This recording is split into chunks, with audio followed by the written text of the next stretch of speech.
Ne kokudu? Kəlbəcər kebabı.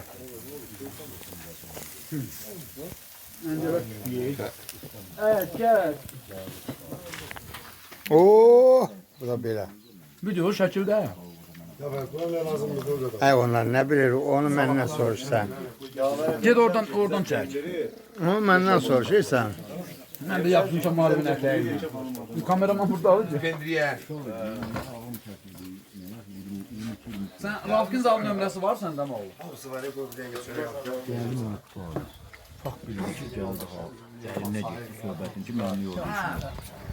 Ha, xoş gəlsən. Sağ ol. Allah səkizini bir yerdə oturdular. Geldi mənim pardon.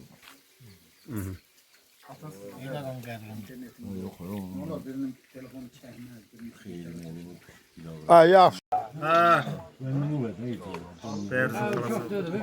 Hazır, bir bax. Ha şəkərə tutuyor. Sağ ol. Allah səni var eləsin. Sağ ol, sağ ol. Ha, danış da. Ha, dilin yoxdur sənin. Allah sana sağ olasın. Sağ ol, bayla, hoppa. Sağ ol. Ha, sağ ol.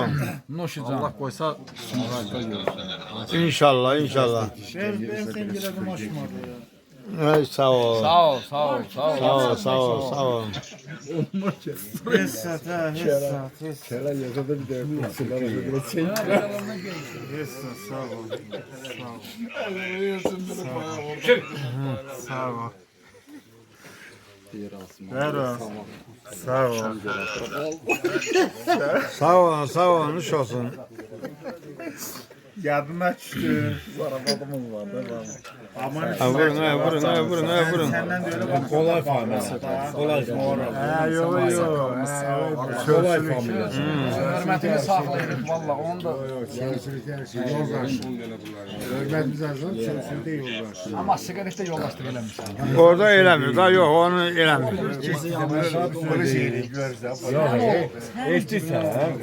Kebabı yedim. Mən sağ söyləyim. Sağ ol, düz deyirsən. Səni verənə şükür. Ay, yiyəcək də var. Səndən nə olacaq? Baxma. Bərinə, yaxşı çarmısan. Eşq olsun. Allah çəkmək yox. Sağ ol, sağ ol. Ama yemək deyil. Arada bir yemək deyin, arada bir yüz də bırak. Sağ olun ya. Allah sənin ən pis gününü eşidirsən. Allah sənin ən pis gününü. Oqay, babam qurban, bax belə ye. Allah həll eləsin. Amma sigaret o boyda bədəni bir sigaretin də alında gizləmir. Vay dədə var. Ha, buna bax Allah haqqı özünü demənə görə 1 metr 95 santıdır. Amma bir sigaret vermir. Verəcək, verəcək. Biraz elə bir çok oldu. Hadi ha bir-birindən. Gelsin elə bir biraz çok. Ya valla sən də 1.95. Hey görüm. Səsin çox çıxır. Görüb. Pakişin sağlığına, kelbezerlerin sağlığına. Allah sağlığına.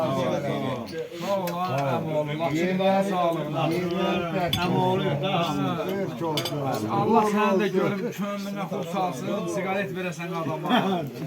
Adama sigaret verəsən. Mezarları şey, sigaret diye azlık paylı. İki baş gelecek. Oradan da mən ona canım qurban. Bu bizimdir, bu heç.